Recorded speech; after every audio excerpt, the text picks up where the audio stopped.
Sir, can we start the meeting, sir? Yes, please, let's start. Thank you, sir. Hello, everyone, and welcome to today's inaugural session of 7 days short-term program on human rights, organized by Internal Quality Assurance Cell and Institution Innovation Cell of Sree Ayyappa College for Women, Chungangade, in collaboration with UGC Human Resource Development Center, Kannur University, Kerala. We are very fortunate to have an exemplary person, Dr. Shashi Tharoor, in our midst. No words to express our sincere gratitude to you, sir, for accepting our invitation in spite of your busy schedule. Thank you very much, sir. The COVID-19 pandemic is presenting unique challenges to the protection of human rights around the world, including the Asia-Pacific region. Pandemic-related racism, xenophobia, hate speech, and discrimination are reportedly on the rise in the region and to be countered with robust efforts to promote the fundamental freedom of expression and association, provisions of targeted support for vulnerable groups, and equitable and meaningful implementation of socio-economic rights across the region. This short-term course focuses on the importance of ensuring a right-based approach to all disasters, including the COVID-19 pandemic. It will highlight the key human rights issues that have emerged and offer policy advice and recommendation to combat or welcome each and everyone. Ma'am, please. Meena, ma'am. Yes, am I audible? Yes, ma'am. Yes. Good afternoon to all of you who are virtually connected here. Respected Madam Principal, Resource Person, Dr. Shashi Tharoor, MP Lok Sabha, Dr. A.M. Sridharan, Director UGC HRDC, Kannur University, Kerala, organizers of this program, academicians and students. I'm immensely happy that the IQAC and IIC of Sree Ayyappa College for Women have succeeded in organizing a short-term program on human rights in collaboration with UGC HRDC, Kannur University, Kerala. As IQAC coordinator, Sree Ayyappa College for Women, I deem it a pleasure and privilege to introduce the eminent resource person, Dr. Shashi Tharoor. For the faculty of our college, it is a God-sent blessing and a dream come true. On several occasions, we try to bring this multifaceted, charismatic personality, Dr. Shashi Tharoor, to our campus. Today, we feel a sense of achievement as Dr. Tharoor has fulfilled our dreams through the webinar. Truly speaking, he needs no introduction. Sir, I can only record on this auspicious occasion our adoration for you. We bow in respect before your erudition, humility, and literary caliber, which has enabled you to straddle different arenas. This dedicated politician of Congress Party has been elected 3 times from Thiruvananthapuram constituency as Member of Parliament of Lok Sabha. He was Minister of State for External Affairs and Human Resource Development.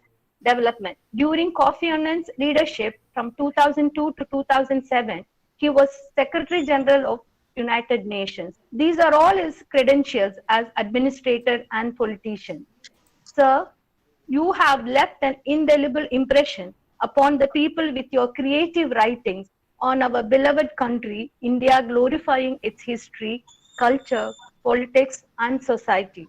Your classic novels, Operation Bellows, The Great Indian Novel, India from Midnight to the Millennium, and Era of Darkness stand testimony for the scripturient latent in you.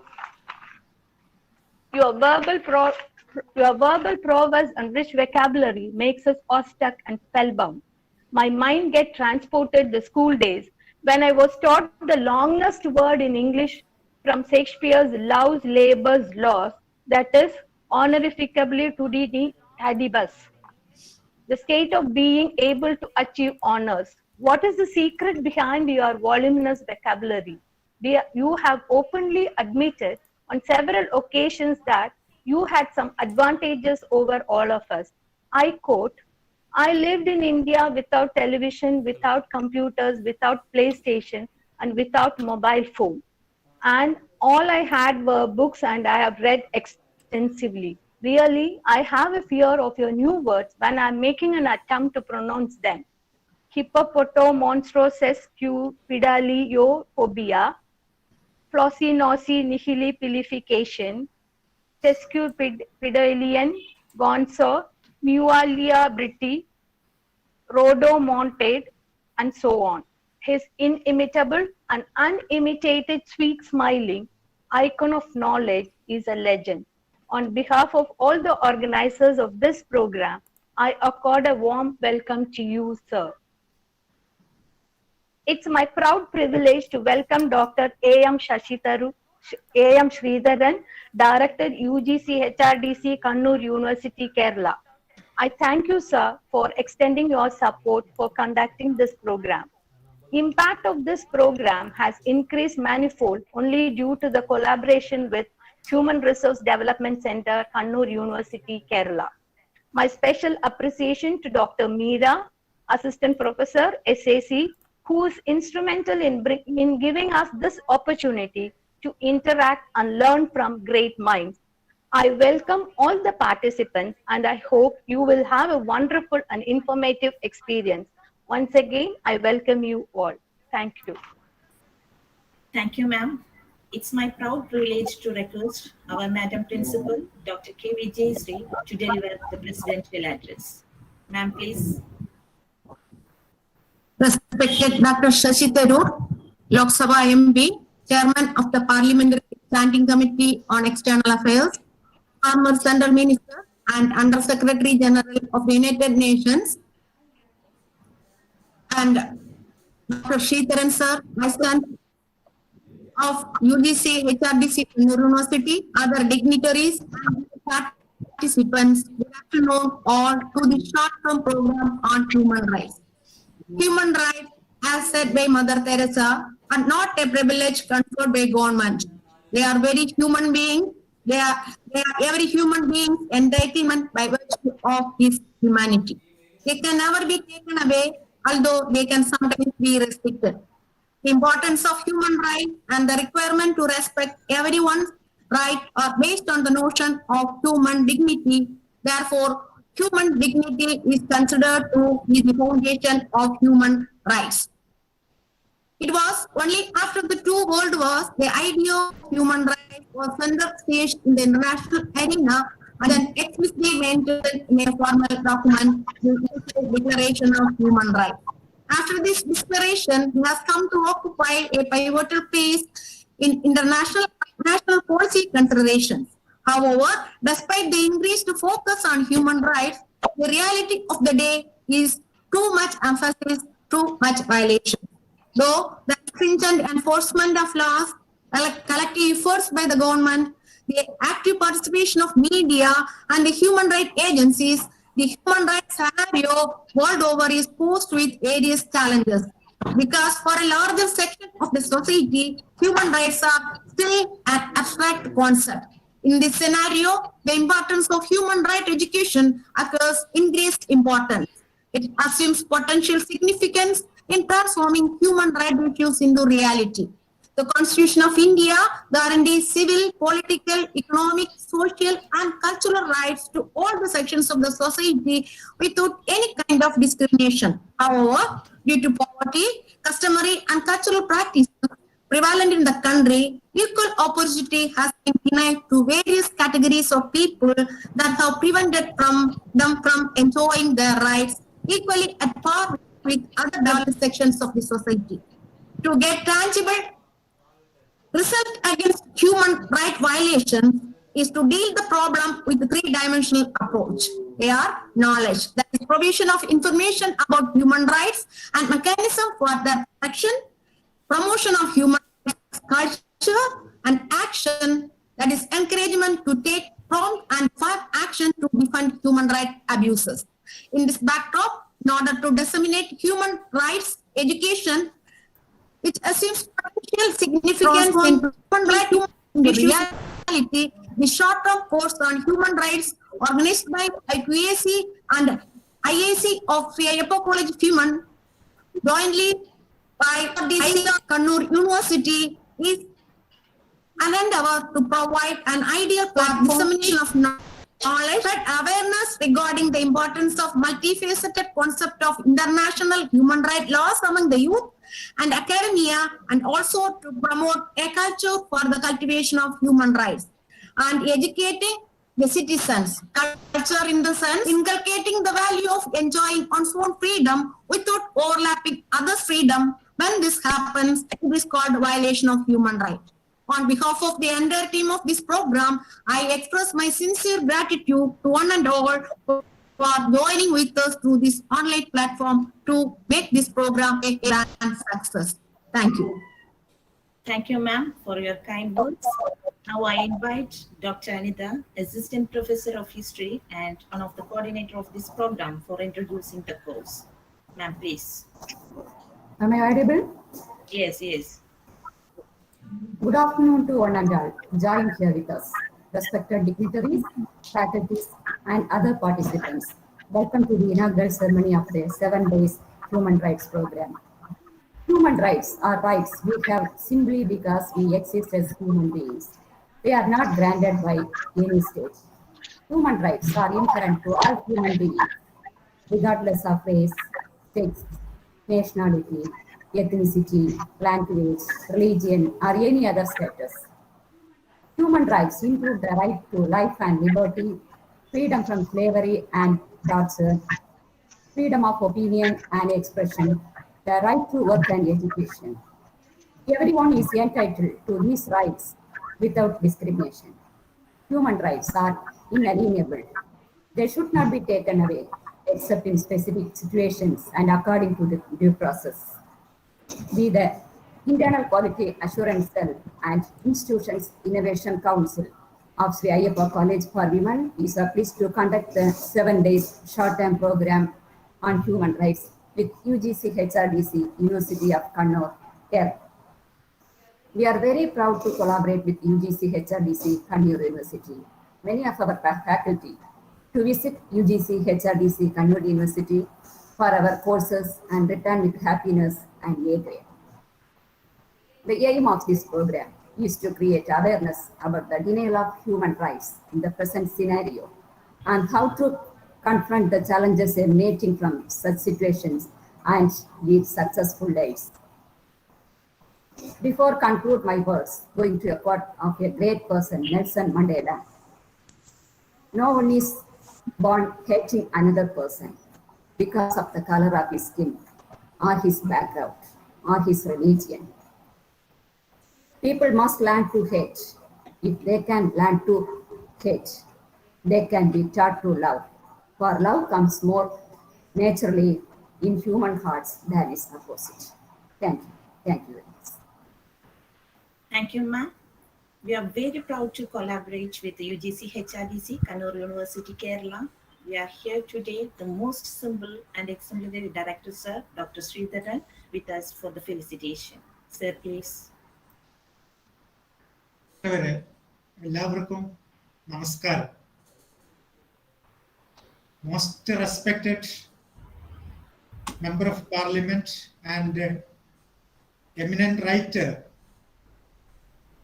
Dr. Shashi Tharoor and other dignitaries attending this inaugural session, on behalf of Kannur University UGC HRDC, I express my sincere gratitude towards the authorities of Ayyappa College for organizing this joint academic venture and wish all success to this program. This 1 week long webinar on human rights going to be inaugurated by the most respected member of parliament, Sri Shashi Tharoor, who has made timely, prominent interventions for redefining the aspects of human rights in this post-globalized society. Friends, In simple terms, human rights are the minimal rights which every individual must have for his dignified existence from the very moment of his birth, irrespective of any consideration. It is primarily the responsibility of the state to recognize, promote, and protect human rights. It is a dynamic concept which adapts itself to the needs of the day. It changes with the march of history. For this reason, the definition depends upon the conditions and the opinions prevailing in the given society. Friends, the modern human rights era can be traced to struggles to end slavery, genocide, discrimination, and government oppressions. Modern activists and scholars called for a declaration to protect the most basic fundamental rights and human freedom. According to them, ensure that the human being will be able to fully develop and use human qualities such as intelligence, talent, and conscience, and satisfy his or her spiritual and other needs. Human rights are not just theoretical. They are recognized standards to which governments are to be held accountable. Under human rights treaties, government have primary responsibility for protecting and promoting human rights.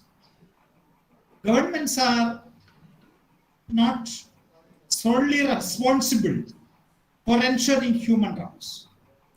Every individual and every organ of society shall strive by teaching and education to promote respect for these rights and freedom. And by progressive measures, national and international, to secure their universal and effective recognition and observance. I think this 7-day long discussion on various aspects of human rights are most relevant in the present cultural scenario. I express my sincere thanks to Ayyappa College authorities for a joint platform, creating a joint platform for the discussion. Once again, I wish all success for this program. Thank you. Thank you so much, sir, for your acceptance, for collaboration and felicitation. I'm profusely overjoyed to take this opportunity to introduce our most respected chief guest. He is none other than the most renowned, accomplished writer, politician, and former international civil servant. Shashi Tharoor studies several worlds of experience. Currently, a third-term Lok Sabha MP representing the Thiruvananthapuram constituency and chairman of the Parliamentary Standing Committee on Information Technology. He has previously served as the Minister of State for Human Resource Development and Minister of State for External Affairs in the Government of India. During his nearly 3-decade-long career at the United Nations, he served as a peacekeeper, refugee worker, and administrator at the highest level, serving as Under Secretary General during Kofi Annan's leadership of the organization. Dr. Shashi Tharoor is the best-selling author of 21 books, both fiction and non-fiction. He has won numerous awards, including the Pravasi Bharatiya Samman, a Commonwealth Writers' Prize, and the Crossword Lifetime Achievement Award. In 2019, Dr. Tharoor was also awarded the Sahitya Akademi Award in the category of English non-fiction for his book, An Era of Darkness. Today, we are very privileged to have an opportunity to listen to Sir's inaugural address. Let me invite Dr. Tharoor Sir to inaugurate the short-term program and deliver the inaugural address. Sir, please. Thank you all very much, and I'm very happy to join the students and the administration of the Sree Ayyappa College for Women this afternoon to inaugurate the new course on human rights that you have jointly developed with the UGC Human Resource Development Center at Kannur University. It was good to hear all of you a little before. The issue of human rights is certainly one that's close to my heart and a topic that I previously engaged with, not merely as an abstract concept, but one whose realities I find myself actively dealing with in my work during my nearly 3 decades of the UN, and now in my capacity as a member of Parliament.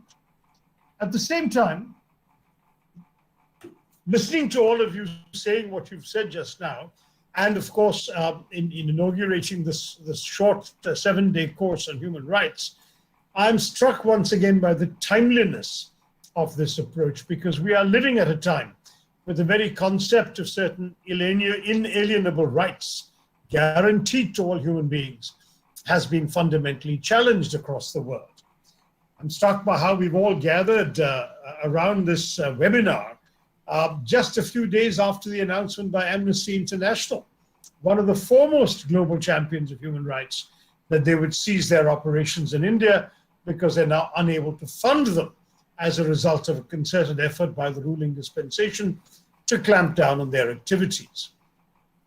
This is a development that should concern all of us for a number of reasons, because it offers a grim reflection of yet another instance where the concept of human rights has been undermined by the powers that be, and also because as Indian citizens, it undermines our standing in the world as a liberal democracy with a credible record on human rights.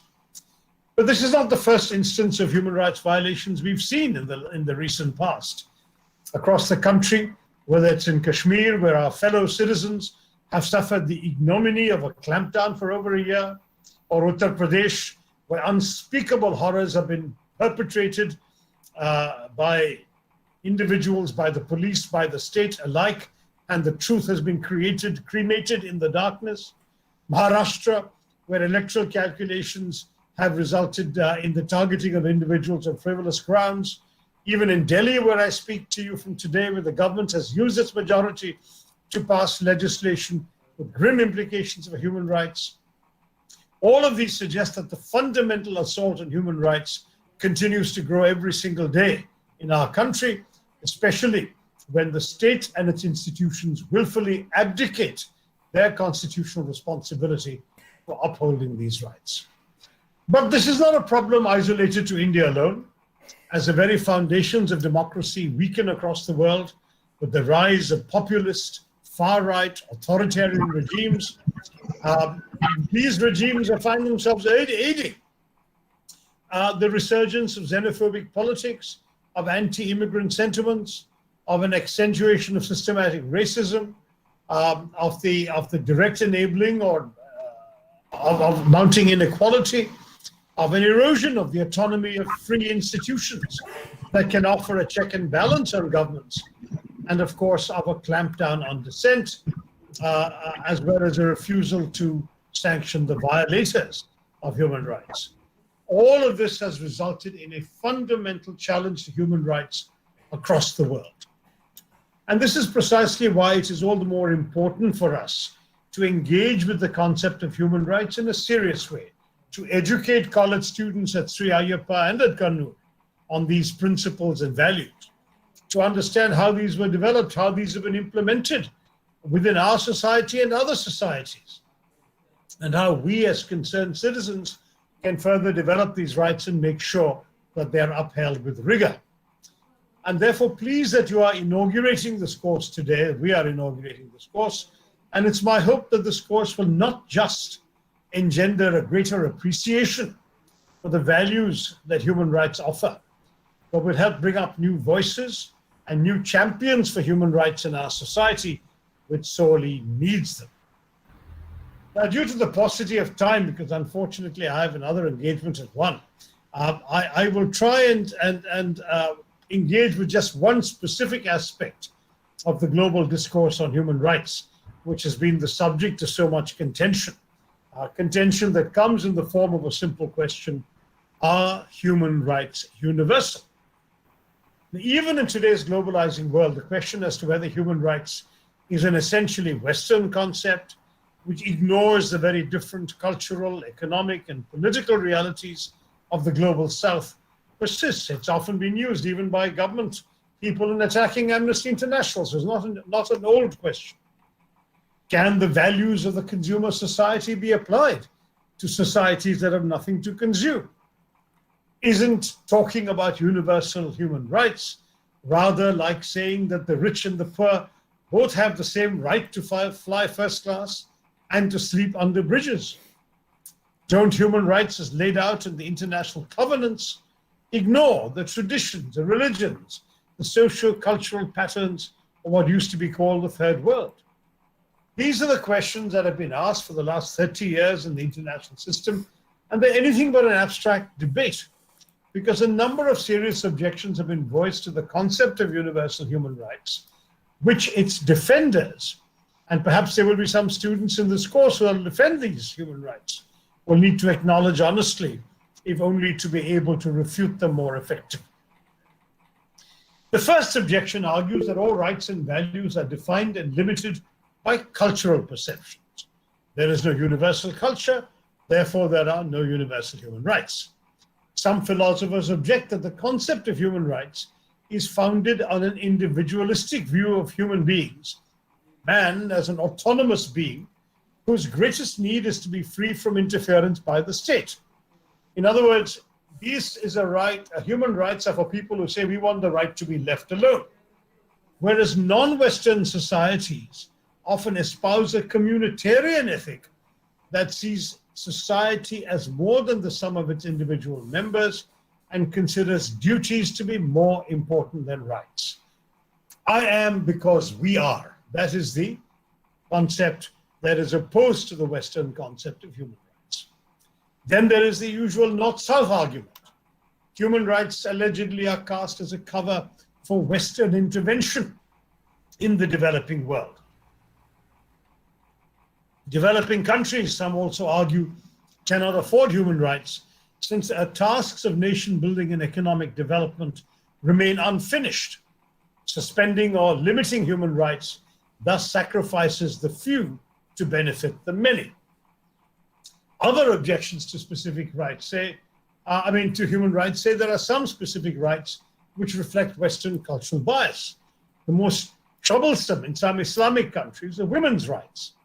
How can women's rights be universal, they ask, when in some societies marriage is seen not as a contract between two individuals, but as an alliance between lineages, and when the permissible behavior of women is central to a society's perception of familial honor. That's why we hear about honor killings in some Islamic countries. And indeed, we're hearing echoes of that in India too. In addition, some religious leaders argue that human rights can be acceptable only if they are founded on transcendent values of faith and thus sanctioned by God. They say there is a built-in conflict between the universality of human rights and the particularity of religious perspectives. How do we respond to these objections? Concepts of justice and law, of legitimacy and dignity, of protection from oppressive rule, and participation in community affairs, I would argue, are found in every society. The challenge facing human rights advocates is to identify the common denominators and not to throw up their hands at the impossibility of universalism. These objections reflect a false opposition between the primacy of the individual and the paramountcy of society. Culture is too often cited as a defense against human rights by authoritarians who crash and crush culture whenever it suits them. Besides, which country can claim to be following its pure traditional culture? Not even, for all the talk about Bharatiya Sanskriti, not even India. You cannot follow the model of a modern nation state, cutting across caste, cutting across tribal boundaries, conventions, and then argue that old traditions of caste or tribe should be applied to judge the state's human rights concept and conduct. Because there's nothing sacrosanct about the culture anyway. Culture constantly evolves in any living society, responding to both internal and external stimuli. Societies outgrow and reject much in every culture. So let's concede that yes, child marriage, female circumcision, and the like are not found reprehensible in some societies. But let us also ask the victims of these practices how they feel. Where coercion exists, rights are violated. And these violations must be condemned, whatever the justification in tradition or culture. My argument is that coercion, not culture, is the test. Once you have to force someone to do something, you are violating her rights. As for religion, every religion embodies certain verities that are applicable to all mankind. Justice, truth, mercy, compassion. And we face it, men often allow God to be blamed for their own sins. As my former boss, mentor, and friend, the late UN Secretary General Kofi Annan put it, the problem is never with the faith, but with the faithful. As for suspending human rights in the interest of development, we all know that authoritarianism promotes repression, not development.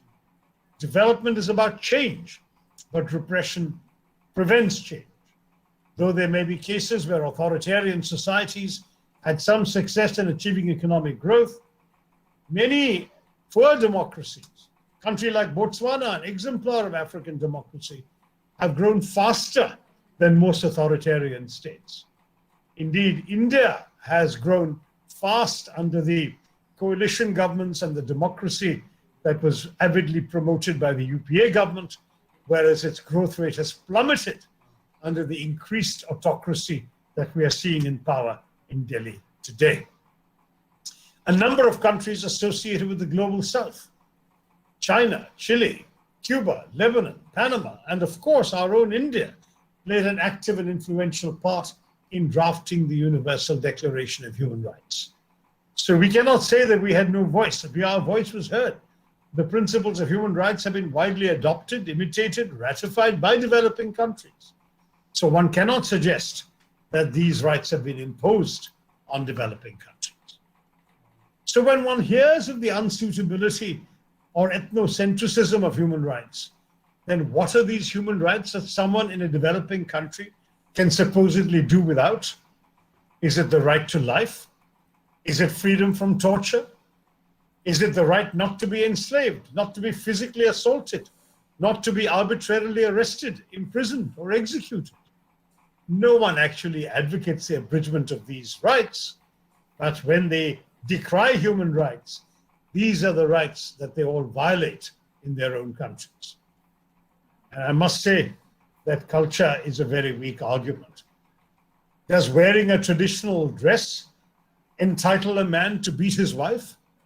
I have a real problem with this kind of defense of culture. Objections to the applicability of human rights standards are all too frequently voiced by authoritarian rulers and power elites to rationalize violations that keep them in power. Just as the devil can quote scripture for his purposes, so also developing country communitarianism can be the slogan of a deracinated tyrant. It should be the responsibility of all of us who are interested in human rights to look beyond the noise and to really find those voices that are in pain, individuals and communities that are genuinely in distress or disenfranchised, and to help them overcome these challenges and lead an empowered life as they deserve. I do not presume for a moment that it will be easy.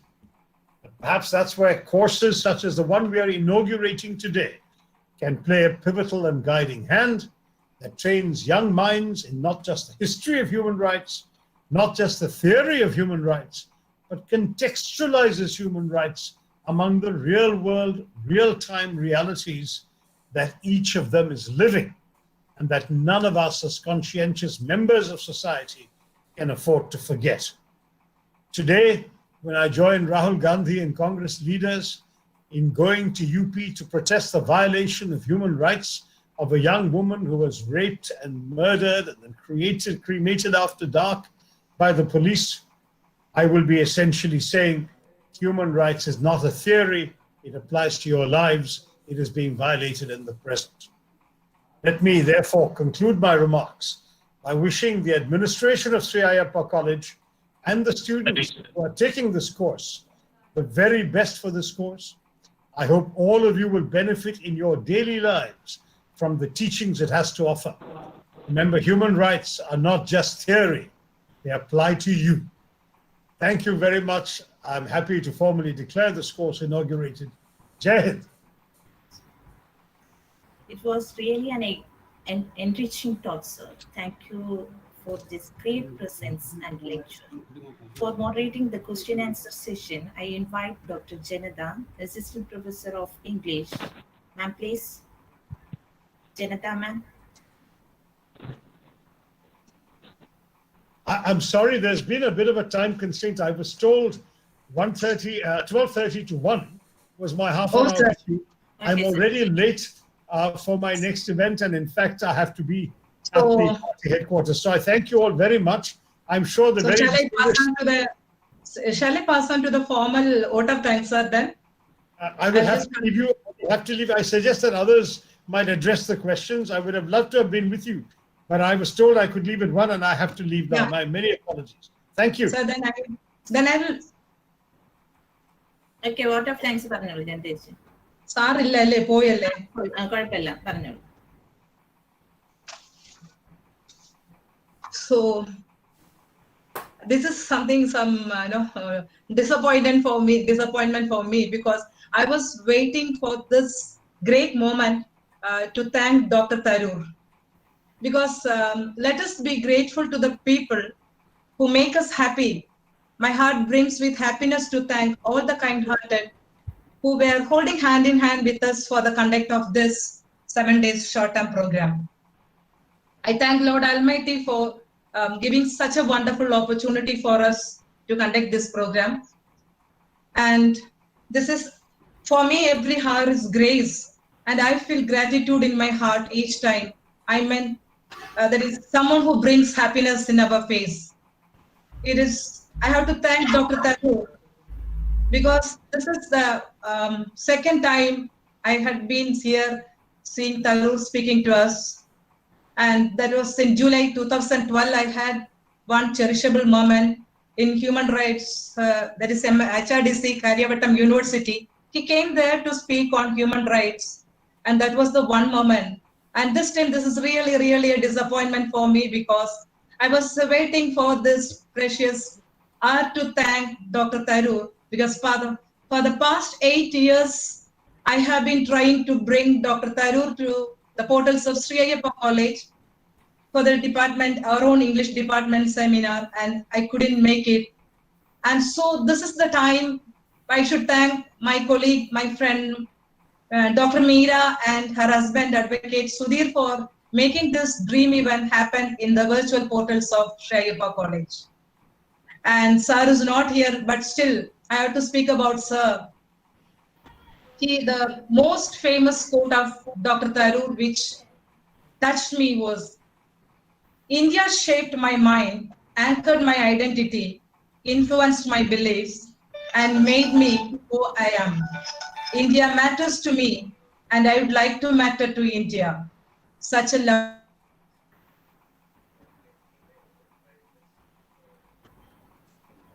Be with Dr. Tharoor in this afternoon to inaugurate the session of our 7-day program. And as he said, we should learn ourselves. Learning only can develop and improve ourselves. That's the spirit of Dr. Tharoor, the Sahitya Academy winner, whose book An Era of Darkness has sold more than 1 lakh copies. Every thought he produces, every thought, his action, everything makes a signature in front of us, and we are very much fortunate to have him and to listen to his enlightened speech, insightful speech on human rights, basic rights, and also how he said that what was the condition of the suppressed voices and how we have to emerge out of that violated human rights. And he was very well mirroring out the present scenario happened in our own country and how women were unprotected during this.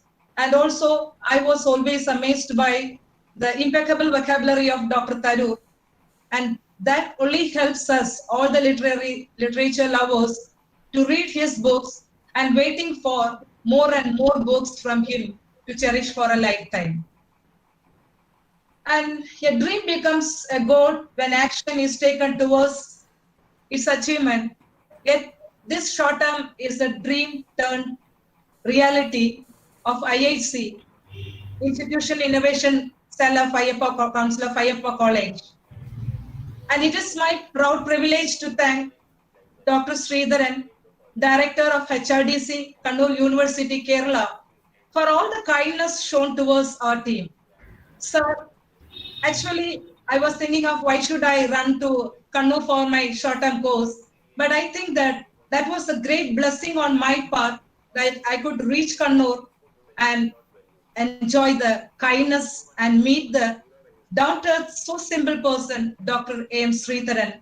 When I approached him to have a collaboration, he kindly accepted that, and I could say that for the past couple of months, Dr. Sreedharan was literally running from head to heels to the Vice Chancellor and to us, and finally making our dream happen today, sir. Sir, words will not suffice to thank you for what you really were for that, and we will remain always grateful to you, and thank you for the help and magnanimity, sir. Our principal madam, who motivated us, or who usually motivates all the our staff to conduct such programs which will be helpful for the fraternity of teaching and learning, and also the one who is a pillar of support behind each individual faculty member to scale greatness in our career. Madam, I thank you for being with us, supporting us throughout our journey. Thank you, madam. Dr. K.V. Meena, the IQSC coordinator of our college. I am so grateful to you, madam, for the wonderful welcome address and helping us, supporting us to conduct this 7-day virtual program. Thank you, ma'am. It is Dr. Smita Nair, the president of IIC, and Dr. Uma, the secretary of IIC, who were instrumental in making us this event happen today. Thank you, Dr. Smita and Dr. Dr. Uma. And all my IIC family members, my own friends, all the coordinators of IIC. I am so happy that you are always shouldering the responsibility with us, left and right, being with us, encouraging us, motivating us, inspiring us, giving the energy we want to conduct this program. Thank you, my dear friends. Dear participants, I am enthralled by the overwhelming response of you all. It is your participation, interest, support that makes us humble. Keep supporting us. Hope you will carry cherishable and enriching memories and knowledge from the virtual portals of Sree Ayyappa College for Women. And we, all of us, raise our hearts in gratitude to thank the two Abhijits for the support, the technical support, patience, intelligence, and the hard works from a couple of months these two energetic guys render us. We acknowledge and thank you for the selfless service rendered by you, dear Abhijits. And let me conclude by wishing that each one of you will carry from back home, from this virtual portal, wonderful memories of this, and you will cherish for a long time to come. Keep supporting us and also be with us in the remaining 6 days. The program will be from 5 o'clock to 6:30 p.m. and you were shared with a unique ID and password. Please log into that and submit your feedback. It is mandatory for the attendance and certificate. And we will have very good enriching and enlightening sessions in the days to come. Thank you for all the response. Thank you for being with us. Keep supporting us. Stay home. Happy learning. Thank you, one and all. Thank you. So, is it Meera? Yes, Shall we yes. conclude? Yeah. We can. Thank you. Okay. Yeah, we will conclude the meeting and happy till then we will meet you tomorrow at 5 o'clock. Okay. Thank you, dear participants. Thank you very much.